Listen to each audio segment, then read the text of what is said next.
Hello, everyone. Stormer1 here. Today we'll be talking about low wind chance for some strong and severe storms across parts of western and southern Kentucky tomorrow, and then we got a better chance for severe weather on Tuesday, and then after Tuesday, things start to calm down and it gets cooler. So let's get started with the watch warning advisory display across the country. It's pretty quiet across Kentucky. We had a really nice weekend after those horrible storms that went across a good chunk of the state. We'll talk about that here in a minute or just a second. Off to our west, we got a big severe weather outbreak ongoing across the plains. Got those yellow boxes you see there is a tornado watch, and counties that are highlighted kind of pinkish color. Those are severe thunderstorm watches that's in place. And you also see another severe thunderstorm watch that's in place in northern Arkansas here. We've had multiple tornadoes so far today, and I believe even a couple of tornadoes on the ground right now at the time of doing this video. That severe weather is going to slowly push eastward over the next couple days here as we get closer. And that will be here for Tuesday. So let's have a little recap of what happened back on Friday here. So this is the storm reports here from Friday here. And this number, some of these numbers may go up as we get closer. But you can see here, every dot on the map you see there indicates some type of storm report. Tornado reports are in red, wind reports are in blue, and then hail reports are in green. And then the significant hail reports is that square shape, and then the significant hail reports are in a triangle shape. And you can see we've had a lot of reports, especially down here in Kentucky. Northern Kentucky missed the worst of it. North of 64 really missed out on the severe weather event. They kind of got split in between here. The worst of the storms were generally south of I-64. And of course, we had some really bad tornadoes. Of course, everybody knows about the tornado that went through Somerset and into London, killing 19 people. The death toll is now up to 19. We had one killed in Russell County, one in Pulaski, and then 17 in Laurel County in London. So, unfortunately, the death toll is quite elevated, and officials say that the death toll could go up as damage surveys continue and search and rescue efforts do continue in some of those areas. In terms of the damage survey, the latest info I got is that it's been rated as an EF3 tornado.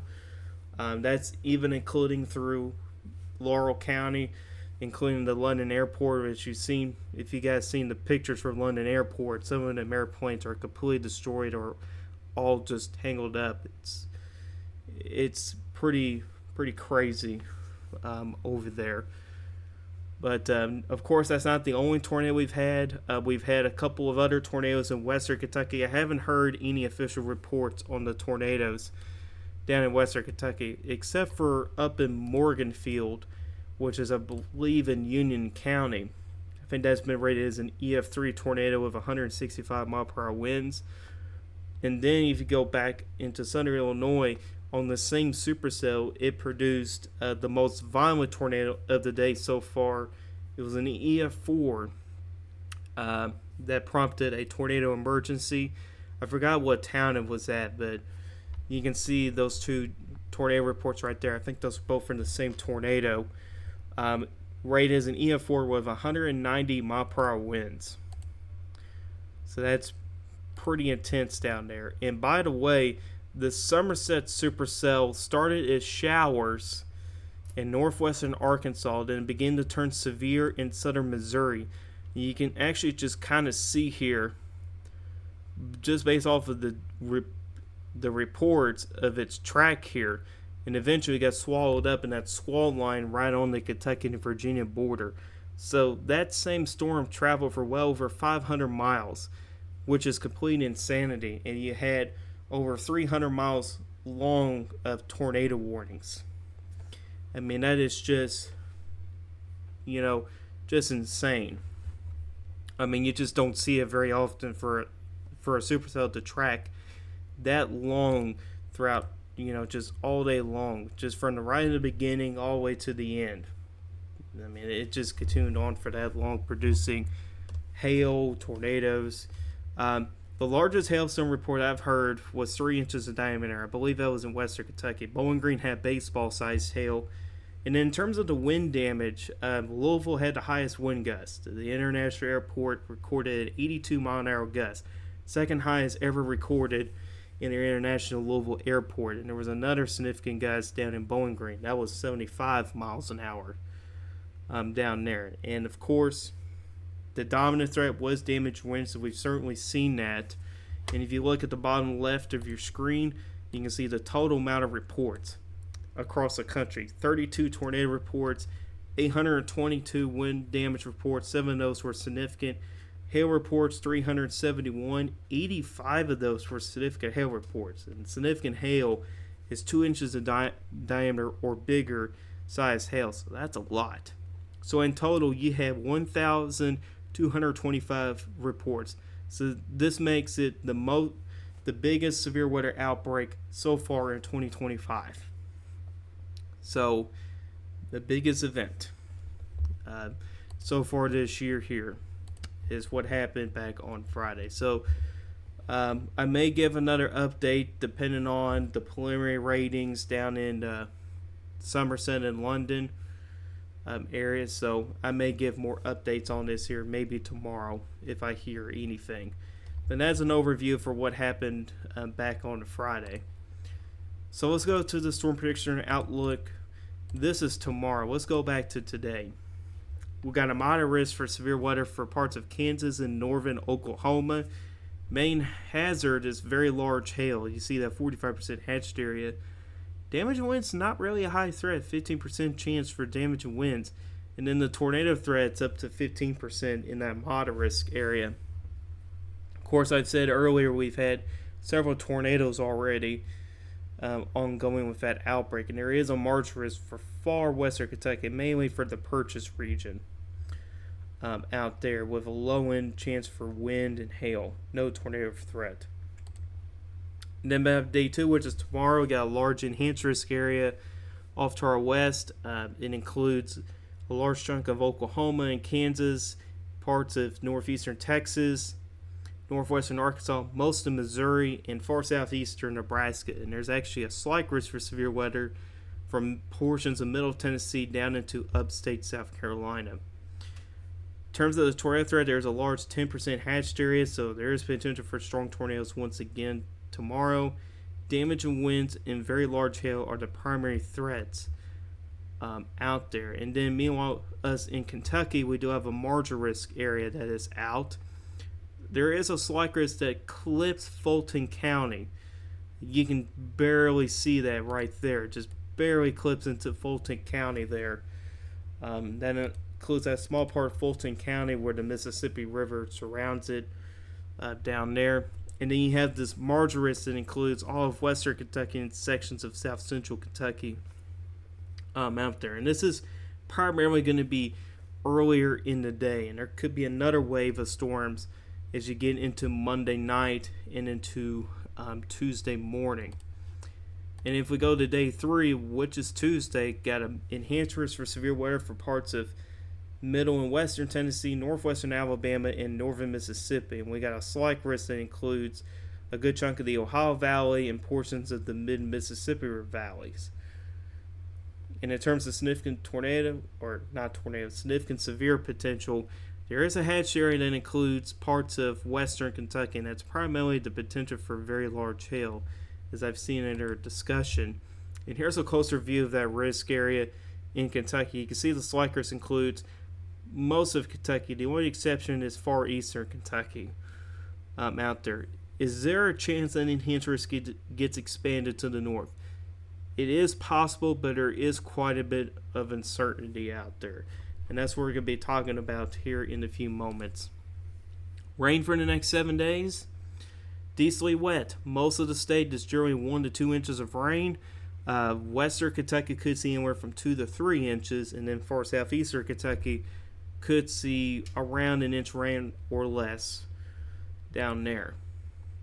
So let's look into the latest weather model. So really throughout tonight, as you get into western Kentucky here, we may see some showers and thunderstorms enter far western Kentucky. A lot of stuff may die down, but most of the state stays dry late tonight. But as we get into tomorrow morning, we're going to notice somewhere off to our west here, maybe up in Illinois, that we're going to see a little cluster of thunderstorms that develops here. And it's also going to be associated with what we call an MCV, and that's a Mexico convective vortex. Those tend to enhance thunderstorm clusters, and you can see that the Howard SNAM shows it going through far southwestern Indiana late Monday morning into the early afternoon. You can see how that travels into western Kentucky, even down towards Bowling Green, and then by Monday afternoon into the evening, should make it down to middle in portions of eastern Tennessee. It's probably weakening way too early down there, and this is the reason why we got a slight risk area down in here. It's because of that cluster of storms here. It should be weaker up here in Kentucky before it gains strength as it gets into sections of Tennessee, but the Howard SNAM is a little bit later on the arrival, and if that ends up being the case, then that slight risk may need to be expanded further back to the northwest. The main hazard with this here is going to be damaging winds, and there could be some instances of large hail in there.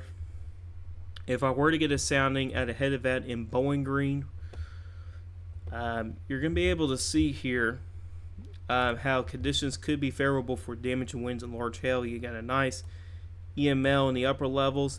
It's weaker in the lower levels down there, so that could lead to a decent amount of cloud cover out ahead of this. In terms of wind shear is actually very non-directional. The winds of the surface are actually almost due east, south-southeast, or east-southeast, I should say. So winds are very non-directional out there, and then all of a sudden you get the summer millbars. It's coming in a complete different direction.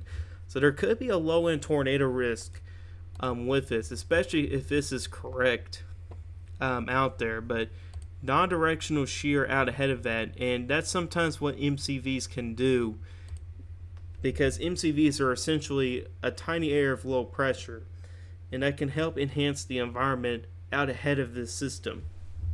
So that's definitely something we'll be watching closely here as we wake up tomorrow morning. We'll see how that progresses throughout the day tomorrow. If it ends up coming in western Kentucky later, then it can be a pretty good cluster of thunderstorms rolling through. But if it's a little bit earlier in the day, then it may not be as bad. So we'll definitely have to keep an eye on that cluster of thunderstorms. If the high-risk NAM is correct, then we're definitely going to need that slight risk to be expanded to include parts of western Kentucky out ahead of that wave. So that would definitely be worth watching. And then as we get into Monday night, we'll be watching what happens off to our west out here. There's likely to be a lot of showers and thunderstorms out there. There's likely to be quite a bit of that. Very messy storm mode. And as we wake up Tuesday morning, I think there's potential for two different waves here, which some of the higher SNAM kind of sees. Wave number one comes through here. It's likely underdone with the coverage of the showers and storms. Just saying that ahead of time. You can see another wave coming in behind it. So I think it's very possible we may get two waves of storms, showers and storms, as we wake up Tuesday morning, and probably even lingering into the early afternoon hours on Tuesday. But as we get into Tuesday afternoon, there is the possibility that, especially in western Kentucky, that the atmosphere does recover for the next wave of storms, which would initiate along the cold front, which would be back here along the Mississippi River, and that could come eastward as a squall line of storms. But there's also another area we have to watch here, because at the same time, while we do have a cold front back here along the Mississippi River, there's also going to be a warm front boundary that's going to be setting out here somewhere in this area in here. It could be setting up along the Mountain Parkway up towards I-64 in the Bluegrass region, and then up towards southern Indiana, which would also include Lexington and Louisville. And along that warm front boundary could be very non-directional shear. out there. And we'll talk a little bit more about that in a few moments. But along that cold front there could be a pretty decent line of storms along the cold front. And we also have to watch along the warm front too. So let's talk a little bit deeper about this environment here. So let's look at the 500 millibar winds. You can see here, if we go a little bit earlier in the day here, we got looks like an 80 plus knot jet that is going across Arkansas. Out ahead of that will likely be ideal for big thunderstorm development into areas in western Kentucky, western Tennessee, or along the Mississippi River vicinity. And you can see we got a pretty decent amount of wind flow and a little bit of divergence aloft over Kentucky here. So we got a decent amount of lift in our area. So we got a little bit of wind energy and some lift. So that checks those boxes off. And let's check out the 850 millibar winds. How much wind energy do we really have here? Ideally for severe weather, you want 850 millibar winds to be north of 35 knots. We do have that. We got winds 35 to maybe pushing 45 knots out there. So we got wind energy to work with. And then let's look at our dew points. How are our dew points looking? Pretty good. Upper 60s to low 70s out there. So pretty good dew points out there. So we got wind energy, and we also have dew points and even wind shear too. And I also want to show you guys the surface-based wind bars here to kind of give you guys a better idea where our fronts are here. So once again, our warm front is right about in here, and then our cold front is back here. So our cold front's kind of like back in here. And I want to show you guys here the surface-based wind bars. These little black things you see out here, those are your surface-based wind bars here. You see across most of the warm sector, the winds are kind of either out of the southwest or south-southwest. But as you get up to the warm front, you see those wind bars are at a very different direction. The winds are either due south or out of the southeast, or even south-south or east-southeast. For some reason that's hard to say. I don't know why that's hard to say.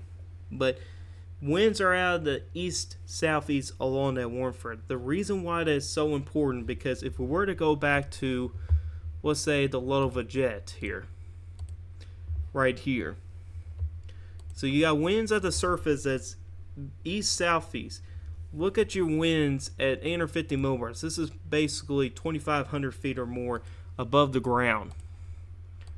They're out of the southwest. So you got winds east-southeast, and over above it is winds out of the southwest. That is very non-directional shear that is out there. And that is very conducive for tornadoes, especially if you get organized supercells.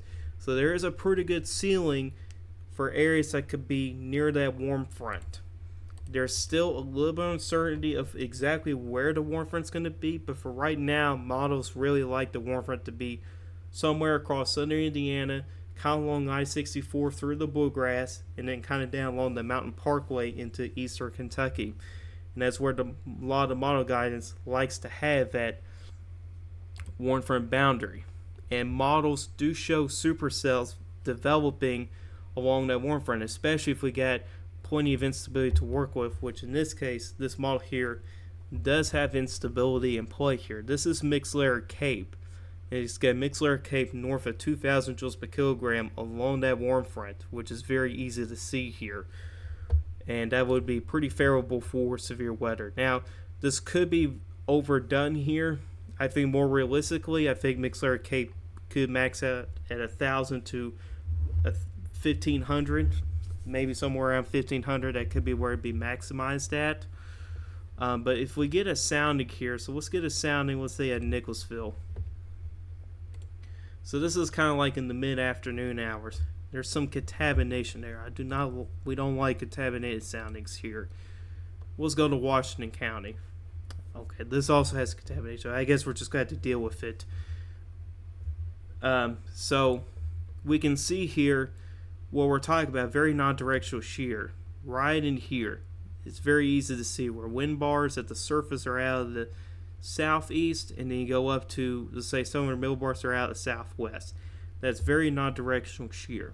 So we got that along the warm front. Let's look at the other step. Our hodograph would support supercell-like structures, and that line you see out there, it looks a little wonky, but it could be favorable for some large hail. We got plenty of instability to work with. That could be underdone. 3300 surface-based cape. I think that's going to be overdone on this setup.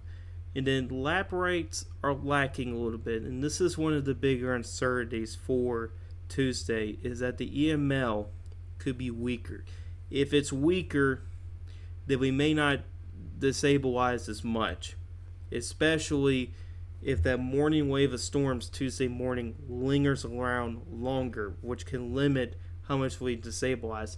So there's actually a boom or bust scenario for Tuesday. There's a high ceiling, but there's also quite a low floor for this. And if we do see, if the Elven mixed layer especially remains weaker, then I'm uncertain if we're going to destabilize a lot for Tuesday like this model is showing. And I think that's going to be one of the bigger uncertainties here, is how much we're going to destabilize in this environment here, because especially if I'm morning wave coming through with such a weak Elven mixed layer, a lot of that cloud covering and even some showers could linger around longer, especially longer than what this model here has out here. If you were to go back to the higher standard reflectivity, you can see here it likes to kill off a lot of those showers and storms. I highly doubt that. I suspect that those showers and thunderstorms will likely continue through Tuesday morning at least out there, and I think that's going to be the big question for Tuesday. And unfortunately, it may not be ironed out by either by tomorrow night or by Tuesday morning. But if the high-rise dam is correct, then all modes of severe weather could be possible. Damaged winds, large hail, even some isolated tornadoes are possible.